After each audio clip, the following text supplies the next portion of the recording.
যিনি ক্রিমিনাল তাকে ক্রিমিনালের music face করতে হবে, তাদের বিচারের আওতায় নিয়ে আসতে হবে, এইটাই আমি বিশ্বাস করি। আমি যখন কোনো প্রতিবাদ করতে যাই তখন মানুষের প্রথমত একটু সন্দেহ হয়। বেশিরভাগ গল্প যখন দালালের, তখন আমার দালাল না আমি এইটা প্রমাণ করতে আমার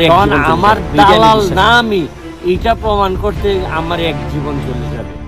আমি এইসব লোকের বিরুদ্ধে কথা বলতে গিয়ে এত বড় বড় শত্রু টানছি, আপনি চিন্তাই করতে পারবেন না। এইগুলা কেউ কখনো এটা অ্যাকোমোডেটই করতে পারবে না। তরুণদের মাঝে এটা ছড়াই দিতে চাই যে বেঁচে থাকার, প্রচন্ড বেঁচে থাকার লোভ কমাইতে হবে।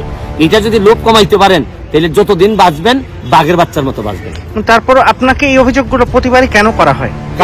অভিযোগ করা হয় হচ্ছে কি, এইগুলা তো নতুন, কারণ এই দেশের যত গল্প শুনে মানুষ সবই হচ্ছে কি কম্প্রোমাইজের গল্প, যে ভাই টাকা দেন আপনারা কিছু বলবো না, সব তো ম্যানেজিং এর গল্প।